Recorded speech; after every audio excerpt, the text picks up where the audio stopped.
Hello, hello. How's everybody? How you doing?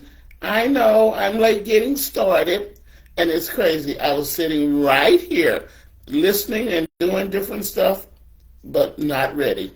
But I am going to start the music. Love Me for Real. And I think that would be the right one. Love Me for Real. If you're gonna love me. This is the sweetheart day, sweetheart weekend, and I guess I could take this off my head, but my hair is wet.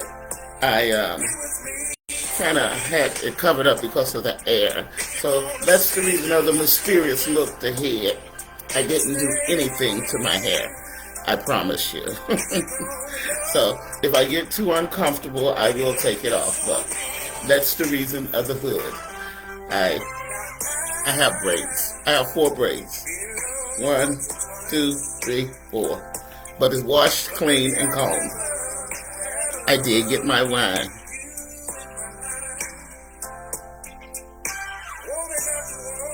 That's not the one I want.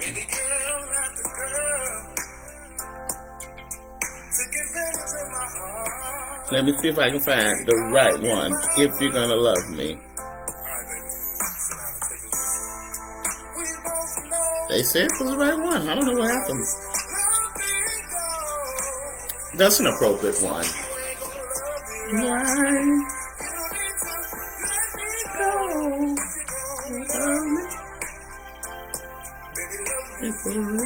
Okay, it's cool.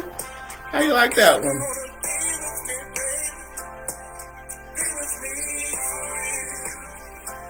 I'm not going to let it play too long. Just get an intro and get it going and ready for us. And of course, it never fails. I am not ready. But I do not own the rights to this music. Thank you for tuning in. Thank you for joining me. Thank you for chatting with me and whatever else we might lead into. I want to thank you.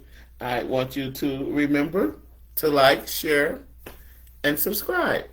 My YouTube number or handle, or I think it's a YouTube handle. It's at Patricia Stokes 1224. The P is capital and the S is capital. Thank you. We can get down to a little chatting business. So, the very first thing, I did look a little bit into the what we talked about last before we signed off yesterday at 8 o'clock, and it was the findings of the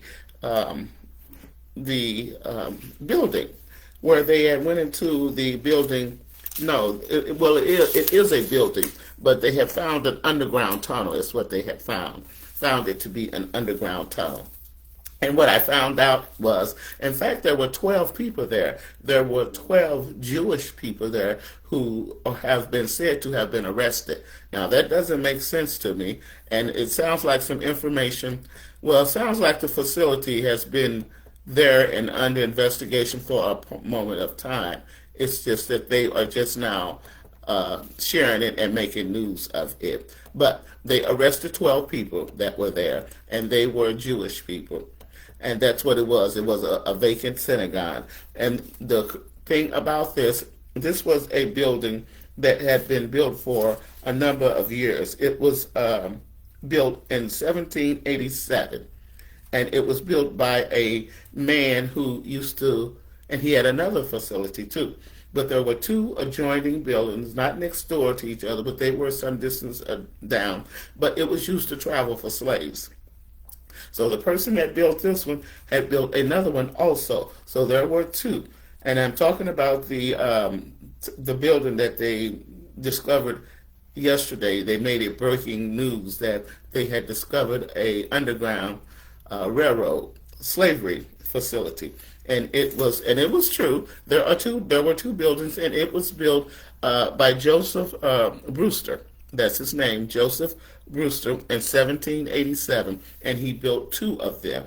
But the one that they was talking about yesterday on the news, it was in the hallway. There was like a dresser drawer Well, the dresser drawers came out, and this is the tunnel that they would use to go down 2 levels and begin their journey. 2 by 2 is how they said it was built. 2 feet high, 2 feet wide. So those people had to travel through this tunnel, 2 feet high, 2 feet wide, for whatever length of time it took to free the slaves. But shout out to Joseph Brewster. That's what he was doing. He was helping. Hi, Joe. He was helping. Yeah, Almighty. He was helping the people. He was helping set people free. So that was his thing. There's more to this. It's a lot in depth. It's something that it's not new. It's just something that they are to have decided to let the people in on. This is a building that has been erected for a number of years, and when they went into the building, or when they made an arrest, they arrested 12 people, and they didn't say if they were in there praying or remodeling or what they were doing, but there were 12 people involved in the area. So, and it was a synagogue. The name of the place, and I'll spell it for you: Chabad, capital Lubavitch. That's the correct name of the place, which is a synagogue. And there were 12 Jewish people arrested there. This is something that NBC was casting and talking about, and it was used as breaking news yesterday. So I finally took liberty and looked into it a little bit more, because when I heard it, it was baffling to me, but it was a good thing. I also had they're talking about in the news also, and I have just 2 news clippings or whatever, or 2 news information to share. Um, I got my thing on. If I take it off, you'll see my braids. So eventually it'll have to come off, because it is a bit much to me on my neck and stuff. But I was trying not to show my braids. I have 4 braids. All I did, and it's okay because I don't do a whole lot to my hair anyway. So only thing I will do is wash it and comb it. But back to the news. They were talking about in the news today was Donald Trump's the red man, the orange man, whatever you call him. His wife was there, and I didn't quite understand it. Apparently, she had been summoned to court to testify about her involvement of transferring monies and different things. But it sounds like the president had transferred so many millions of dollars after they had put a freeze on his monies. Now, they say he was not supposed to do anything with this money. They says $847 million was put on freeze until investigation was done. They show after the fact, and they reference 2 pages, page 47 and page 112, that was supposed to be put on hold until they determined what was going to be done with it. But the reason his wife was there, because she was supposed to, they have proof, and she brought proof to court that he authorized her to do this after the fact. After the fact is when they said the order was placed on November 14th, 2025. November 2025 through 2026 is when he was still moving money after the freeze had been put down on him. And they said $847 million is what he transferred to the Cayman Islands and several other places. And they got to find out where it all really is. But she brought proof and documentation that he misled her. She didn't know what was happening. That's what she said. And that's what she attests to. He's the king and the master. Yes, he's her king and his master, and I guess he's ours in a way. They've already made him exempt from the law. I mean, I don't know why they keep making all of this big news, and I don't know why they keep sharing all of this stuff. They said nothing can come out of it to harm him, and I guess the way they will do it is harm everybody around him. When they get done, he'll be a single free man, and everyone else will be punished for his crime. and the Queen. Well, they sound like the Queen is going to be a little bit in trouble. They say that they said that her attorneys did not want her to do this, but some reason she felt obligated to do this. She wanted to, I guess, and it goes back to freeing your conscience, because she know that it was wrong. So they say she brought all this paperwork before the courts to say, I did not want to do this. He forced me to do this. He misled me on the paperwork. And the pretense I didn't know that I was signing what I was signing to move all of this money. That's what it says. She didn't take the field. She didn't take anything. There is a such thing of a spousal. She didn't have to testify because to certain things because she is his spouse. So, but they said she freely brought these things before the court. So I don't know what it's really saying or what kind of a setup it is or what kind of thing it is to remove other conversation that exists. I don't know. But that's what the king and the queen did today. They didn't talk about. It's a lot of big breaking news about it, and I don't know why. They say he's exempt from being punished for any crime or anything that happens while he's in presidency. I don't know. It doesn't make sense to me. But they had summoned her to court, and that's what she did in court. She brought all of this wire transfer information with receipts and her signature to court, and she gave it to the court people. And so that's what they did. That's the first lady. She handed everything. 189 pages is what they said she had. 189 pages. We were talking about yesterday. We were talking about the millionaires that's fighting for CNN and all of this different stuff.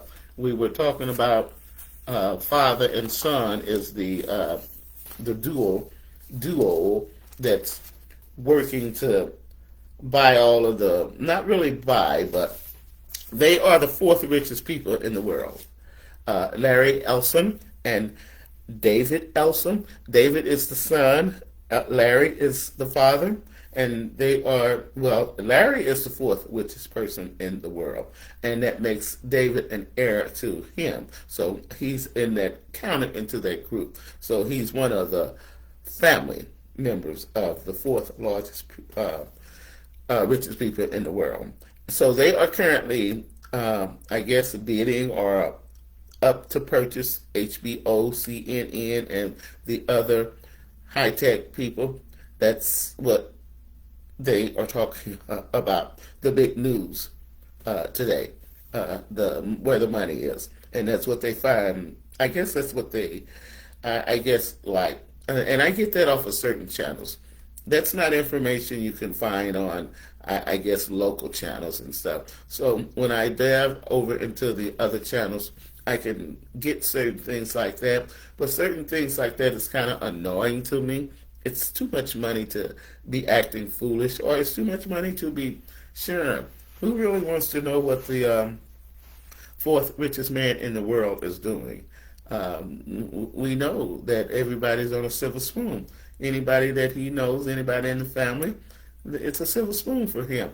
And this child that's working on buying HBO and CNN, this is just a luxury journey for him. This is not the first adventure he's been into. They tell me he already owns Warner Brothers, and whatever he's trying to get in now is he done got bored with it. So now he's ready to move on, and that's what money can do for you. But I don't know if it does us any good or not, but this is what they're saying, so I'm just sharing it. The fourth richest family, I guess, in the world.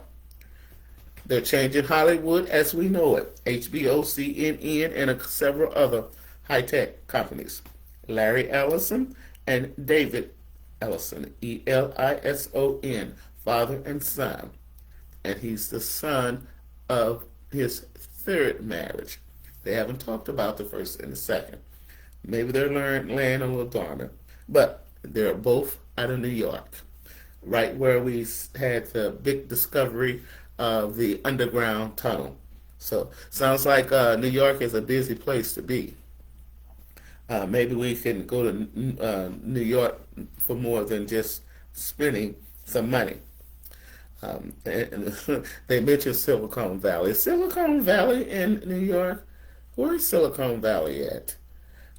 There's one of the place that was mentioned in the little story about New York. I don't know if he's out of Silicon Valley or whatever, but for some reason I have this little note, Silicon. Alrighty, I am going to have to come off with the hood. Ready, ready, ready, ready, ready. Here I go. I'm coming off with the hood. One, two, three. I gotta come off with it. I have to come off with it. It's a little warm, so I am shedding it. I'm letting it come off. It was making me a little warm. So, but um, I am just going to place it nicely back there, and if I feel a chill, because I did wash my hair, so with having said that, I will feel a little chill because my hair is still sort of a damp. But see, I got my braids. Oh, this one didn't fall behind, and I got my two braids, my four braids, and that's what I did to my hair. I do have my wine. Anybody going to drink wine with me? Come on, let's drink a little wine here. Is everybody not on board because of it being Valentine's Day weekend? We cuddled up. Hey, you know what? And I did look at the movie yesterday. Chanel Hill, she recommended the movie Joe. I got to find the name of the movie, but it talked about Joe going to camp, and I did watch that movie. It's one of Tyler Perry's movie, and well, thank you. He told me I look great. So my four braids. Remember when I used to braid the young men's hair up? I used to do probably about four people. I don't know if you were one of them. Did I ever braid your hair? But anyway, I know all they wanted was 4 or 6 braids going down the back. Now, they were wearing French braids way before they are now a fashion and a style. But they were a fashion and a style 30 years back. And I used to get paid $3 for everybody that sat between my legs and let me braid their hair. And that's what I was doing. I used to braid hair on my front with young men that wanted their hair braided before they went out for the night to hang out. So the fashion that they're doing now has always been a fashion. So ain't nothing new about it. I see Rocky and a lot of people, ASAP Rocky or whatever his name is, I see a lot of people rocking their braids. I see my nephew rocking his braids and getting that fresh cut lining and stuff. That was the only thing they were not doing at the time. They were not getting a lining with the braids, but they're doing the same style, but now they're getting the lining. But what was I talking about? I think I was finna talk. I talked about the four richest people. No, the fourth richest person in the world, and I also talked about the synagogue that had 12 people arrested, and it was the underground slave facility. Hey, the Super Bowl. Anyone got any information about halftime Super Bowl entertainment? What did you think about it? Let us know. What did you think about it? I didn't have the opportunity to watch it. I didn't. I didn't know because I'm not really a follower of football, or nor am I heavy into football. So I didn't. My hair wouldn't stay braided. It would unravel as soon as you finished it. Okay, so alrighty. So sound like I did try and do his hair at one given time. That's because we didn't know what we know now. If I had to do it again, I can get it to stay. uh, to stay braided. We didn't know what we could do now. Then would have made it stay braided, but I know a lot of people have that problem because I had that problem. Mine wouldn't stay braided. But now, if I put a little dampness to my hair, I can make it stay braided a little longer. And that's what I've done now. I washed it and put a little oil on it, and it's going to stay braided. Now, the ends will frazzle a little bit, but for the most part, this is what I did. So,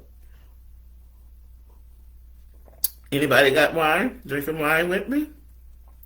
I am drinking wine here. Anybody? I, I am going to take you up on that. You don't like no braids. I've never seen you embrace in my life. He's talking about he's going to take me up on the hairdo.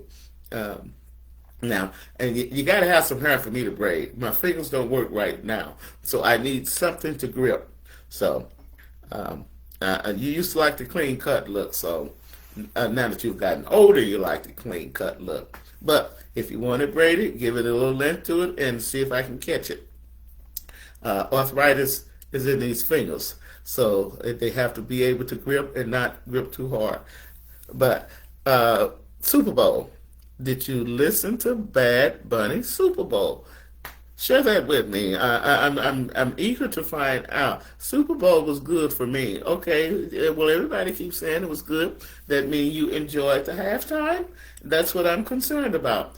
I didn't really no, I didn't really watch the game, and I was kind of disappointed when they kept giving me the highlights and the update about the game. And that's when I found out, well, I am not going to be able to see halftime anything. They just kept telling me about the game.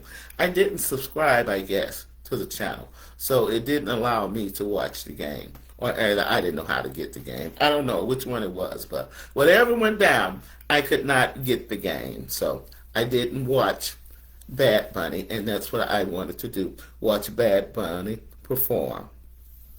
So, what did you think of his performance? One, because it was not in English, it was all in Spanish. If you guys remember, the very first young lady who did the first episode with me here at the podcast, she was here talking about um, her parents who are they are, I forget what I'm talking about, but anyway, I had sent her her text and asked her what was the name of that song because she is a Spanish speaker. She is a Spanish person. So, but she's just very fluent in both English and Spanish. So, which is something we got to do. That's one of the things I sent my daughter a text in because she was talking about how she was not pleased with the song and the music that they displayed during halftime. And I simply told her she has two missions. One is to relate to it differently as to if the shoe was on the other foot. If she was that other percentage who had enjoyed football but not the halftime because she did not understand it. And I was telling her how much it meant to that culture of people. But anyway, she kind of saw my side a little bit. And the second was learn Spanish. So she said that would be a yes on both of them. So that would be the thing I suggest for everyone who has a problem with different things. Make yourself fluent on some of the things. I'm for sure, for certain, that he got the approval of all necessary people involved. I don't think it was a surprise to anyone but the president, who could not persuade him to do anything different. They knew that he was going to be singing that in Spanish. They had to have known. All those countries, people involved speaking Spanish and all those different languages that are non-English speaking, and we got to know that it's more than U.S. dollars that were involved. So I don't know about the head count. I don't know about the participants, and it can't be a thing about him getting paid because, to my understanding, those that perform halftime don't get paid. So it's like a free service in a way, or a volunteer service, or something of that nature where it's not about the money. It's about what you can do for me, not what I can do for you or whatever. But anyway, Bad Bunny did it, and he did it in his language, and he did it where other people were supporting him and understood and can relate. And I'm sure he got a lot of kudos and pat on the back when he got off the plane and went home. And I am one of them. I appreciate what he did, and for the reason that he did it. I think he He recognized maybe about 11 or 12 different countries and different things that were non-English speaking. Mr. Lambert, the planners decided to separate the bull from the ex-hit. There have been so many controversies over the halftime show over this. And it's true, I know it. I know there's been a lot of controversy.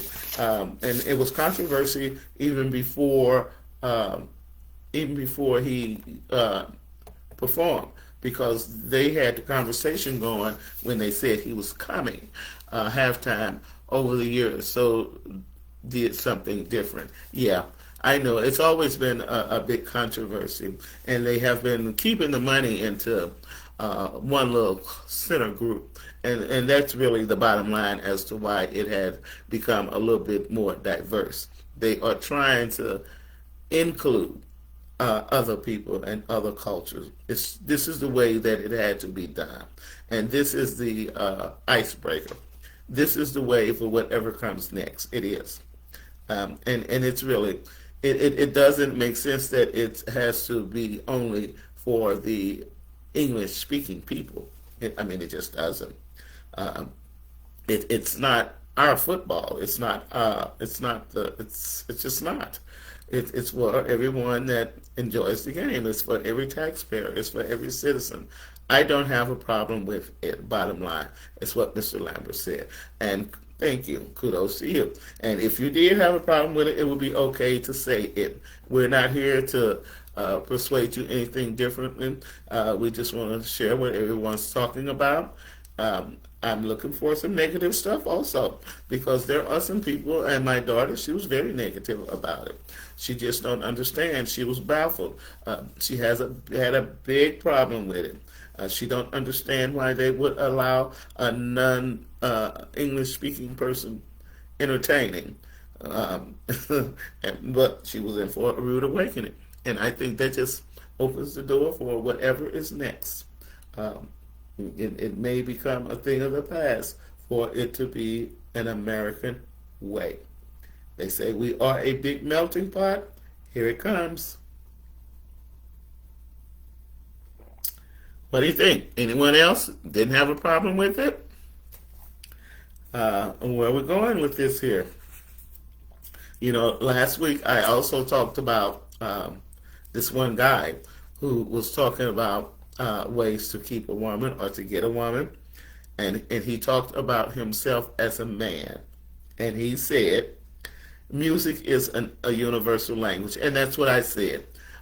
Music, and regardless to what the language he was using, it's the beat. It's the beat and the rhythm.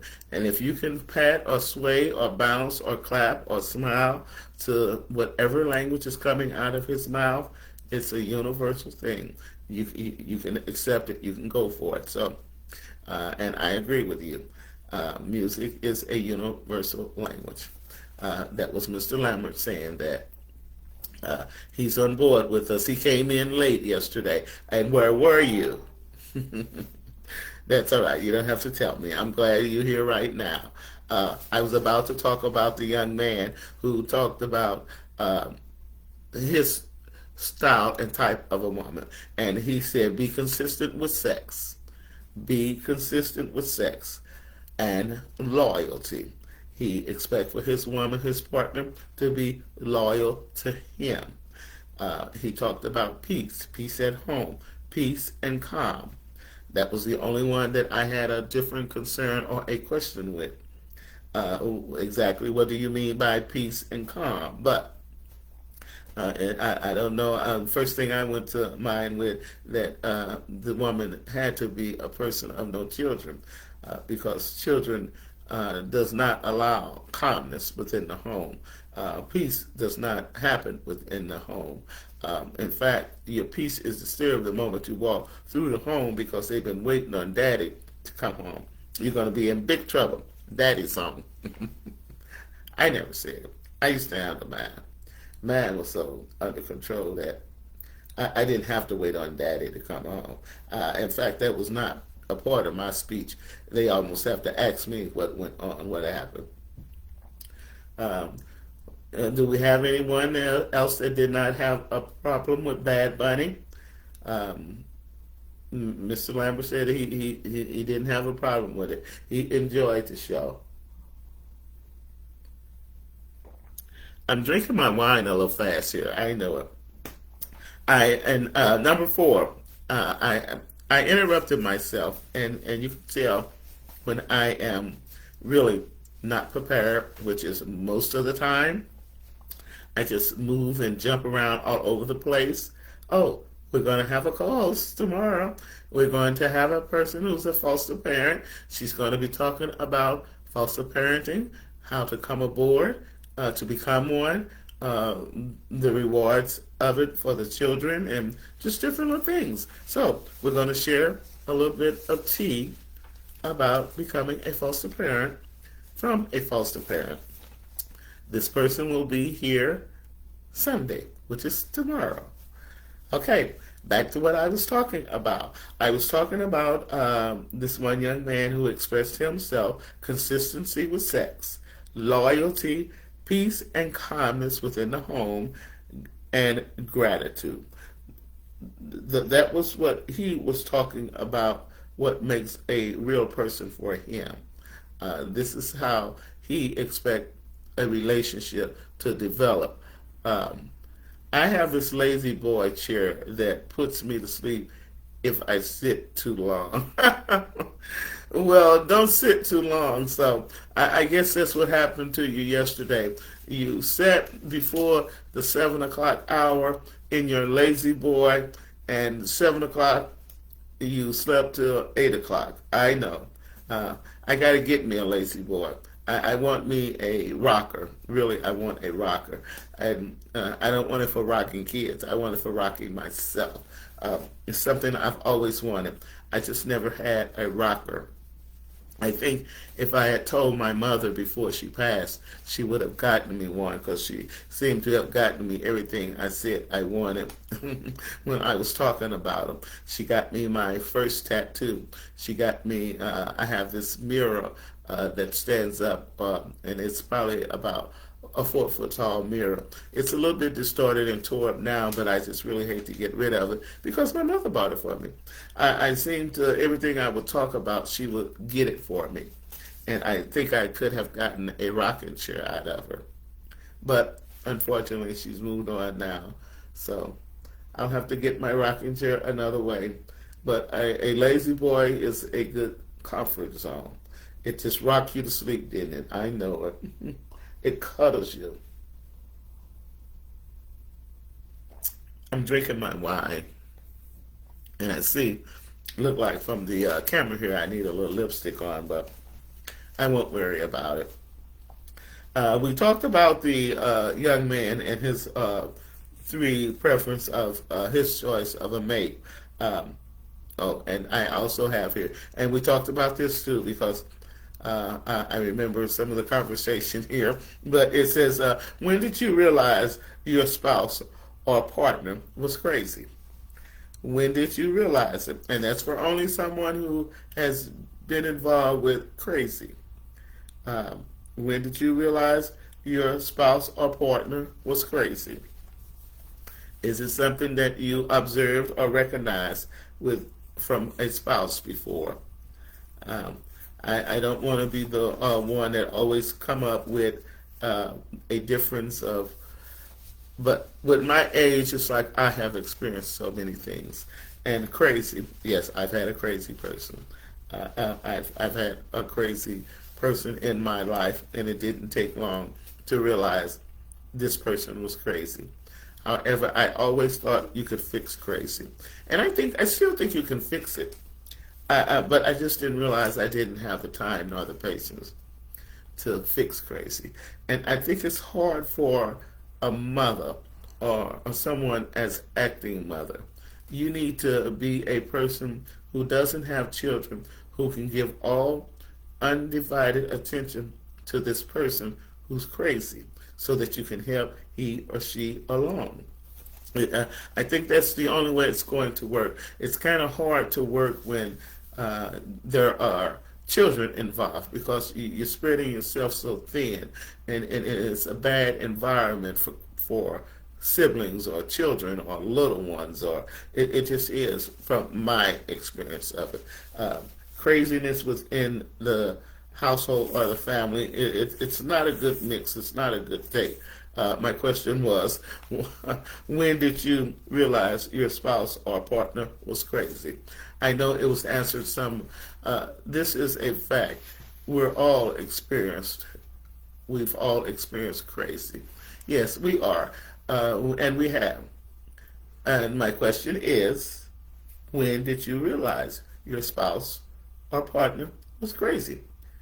Soon as you met her, soon as you proposed, 2 days after you got married, after she had the baby, when did you realize she was crazy?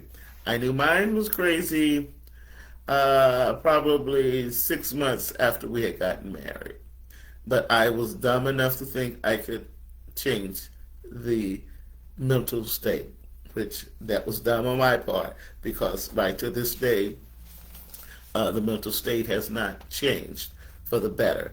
Uh, yeah, too late. Yeah, everything was too late for me too. When I really realized that craziness was there, but it just that's just what it is. Kudos to those who can find out sooner and take their walk, especially when there are other people involved. It is sad to say it's kind of a hard thing to, like I say, raise children around or any other person that you have to share your space with because you got the conversation and then you got the lookers, the onlookers, and the looky-loos, and you got all of this going on, but no one understands that person. And clearly, when crazy is there, it's not really crazy. There is a mental problem going on, and mental situations generally need help. It's a cry for help. Unfortunately, back in the day, we didn't understand it that way. But now that I am older and have did some research and a lot of talking with people, if you can deal with it, please do. I can't. I can't, and I didn't. I had to walk away from it. Movies. Anybody watch a good movie? I watched a good movie prior to um, starting the podcast. I did. We had talked about it yesterday, and it was recommended by Miss Hill. She recommended Joe's Road Trip or something it was, but it was a Tyler Perry movie, and I watched it, and it's a very good movie, and it's a movie of message, which I should have expected it to be. A message from Tyler Perry, and it was basically, and I won't tell the whole story, but it was very rewarding for the young man whose grandfather he was playing. He said, "Now I get it. I understand what the benefits are," and they was trying to get him to go to a black school, a black college, a they was trying to get him to go to a black college. And I'm trying not to tell the whole story or the important parts of the story. But it's a good movie. It was recommended by Miss Hill last night, and I watched it, and I enjoyed it. So I'll wait till she watches the movie, and I won't talk anymore about it because it's hard to kind of leave out certain parts, and so I'll leave it alone and watch the movie. I watched Beekeeper. Beekeeper is nothing like. In fact, it's gotten where these movies are not like their title. Beekeeper is nothing like its title, and Beekeeper, if you check it out, I enjoyed it. It's about high tech high tech thievery, people being robbed through computers and online and different little stuff. But check it out, Beekeeper. That's the name of it, and it's nothing like its title. Uh, so we have. Um, so what do we have? Do you have any takers? Anyone want to comment on anything? When did you realize your partner or spouse was crazy? What did you say about that? What do you have to say about it? Share with me. Tell me what's going on. We talked about the synagogue that was linked to slavery. They found out that, in fact, 12 people were arrested. 12 Jewish people were arrested. They didn't say why they were arrested, if though they were in a place where they should not have been, if they had broken in. Oh, hi, Miss Jacqueline. We have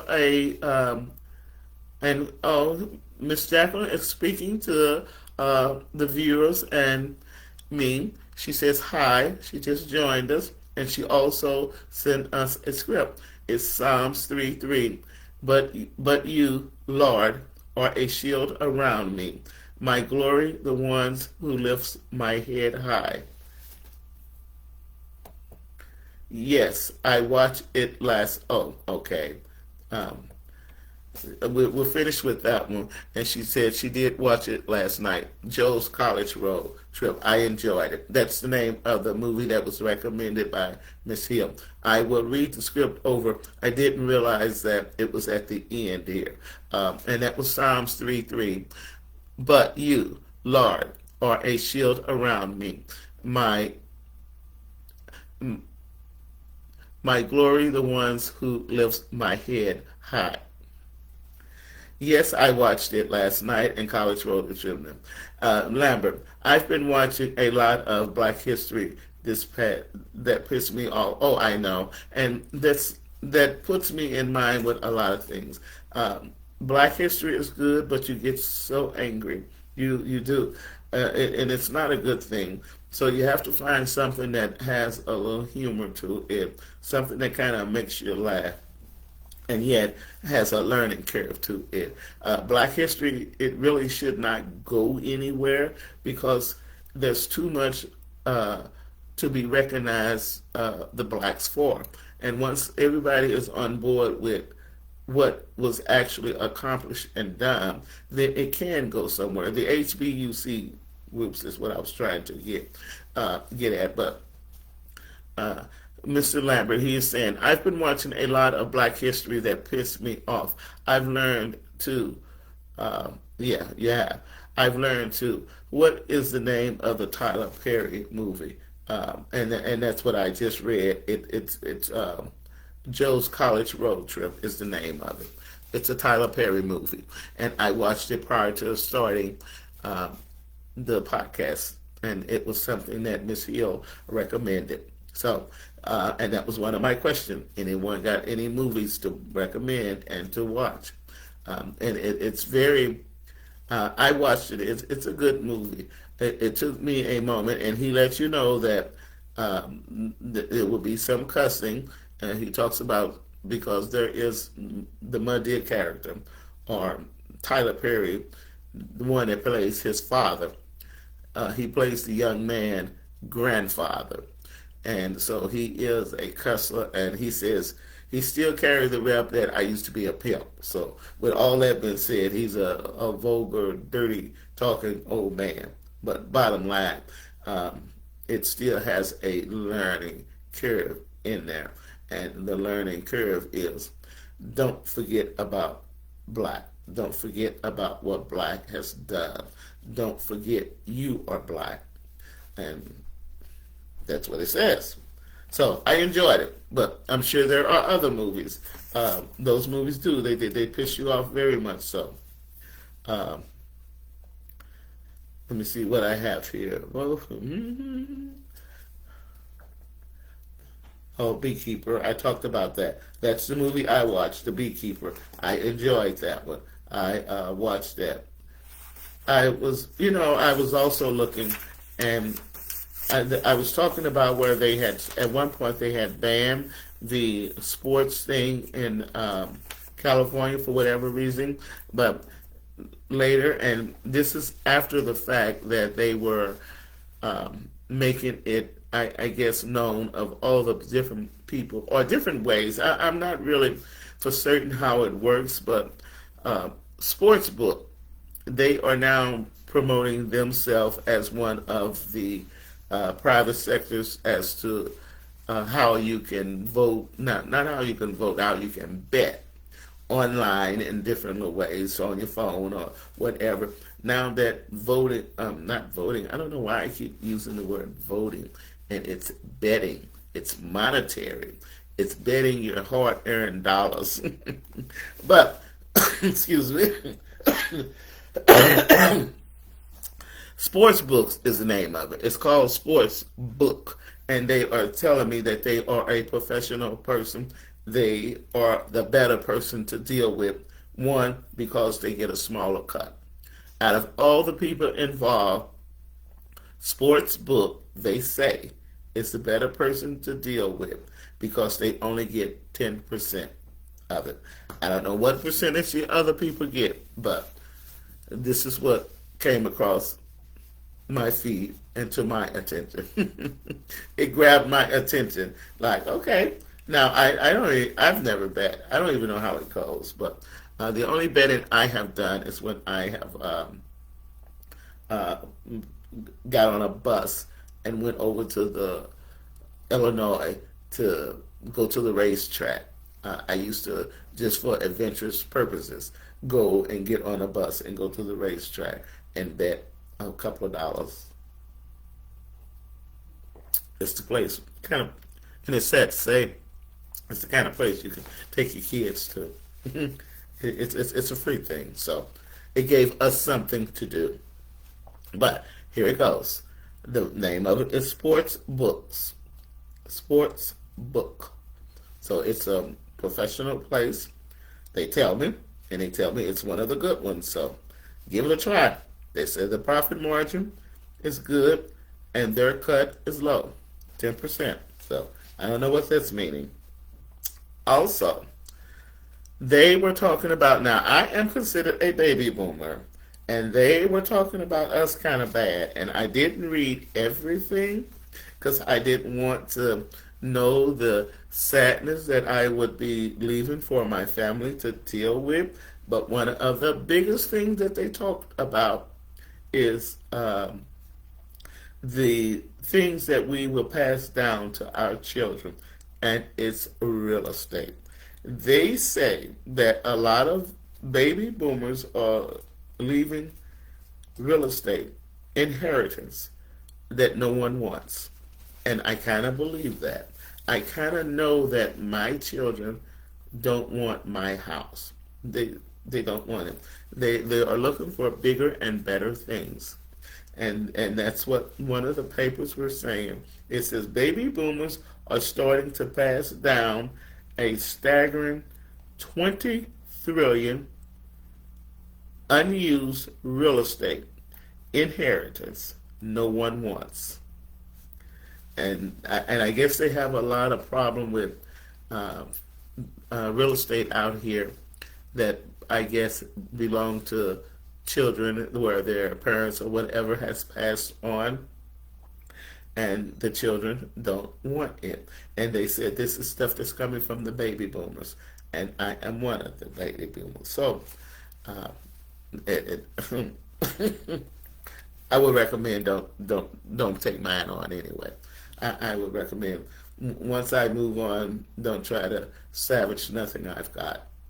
Uh, I would hope that your name is not tied into it too much where it would create a problem for you.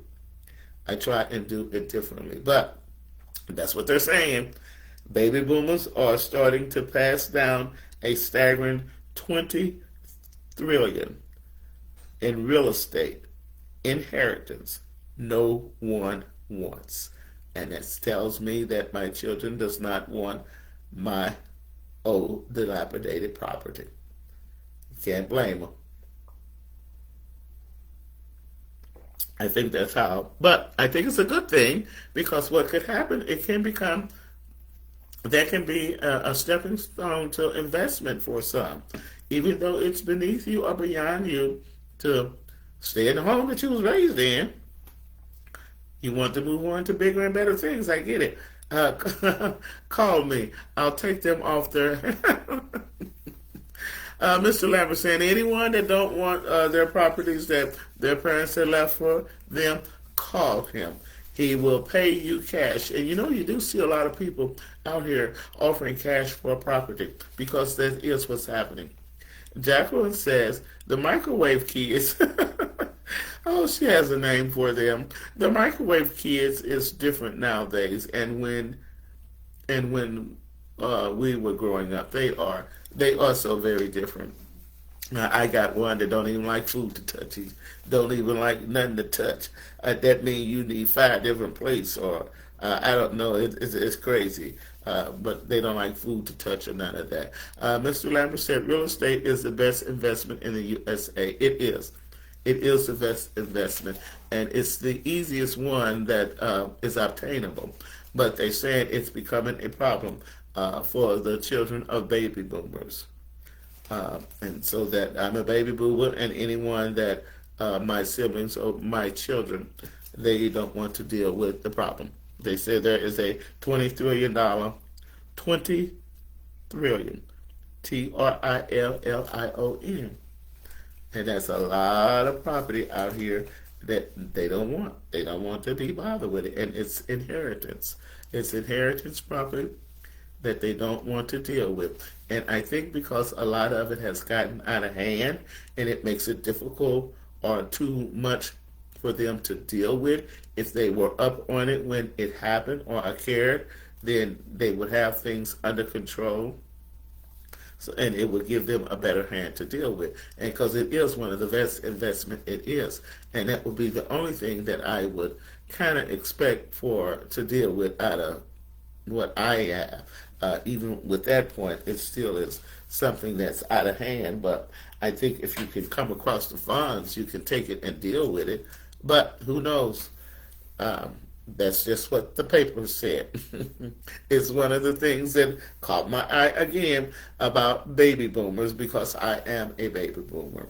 Um, and I think anything, I don't know what's the starting point, but I was born in 55.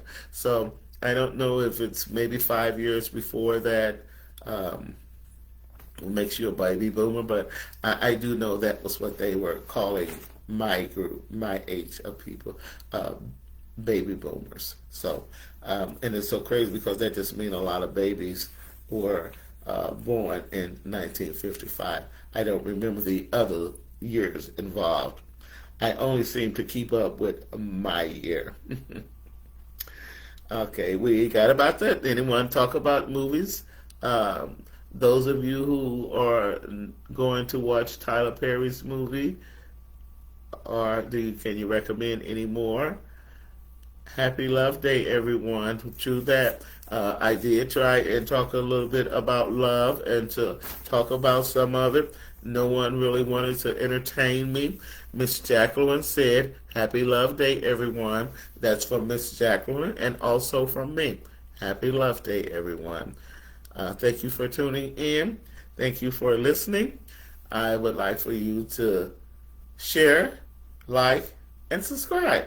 I have a YouTube handler number now at Patricia Stokes 1224. That's my YouTube handle, they tell me. But happy Valentine's Day. Thank you. Goodbye.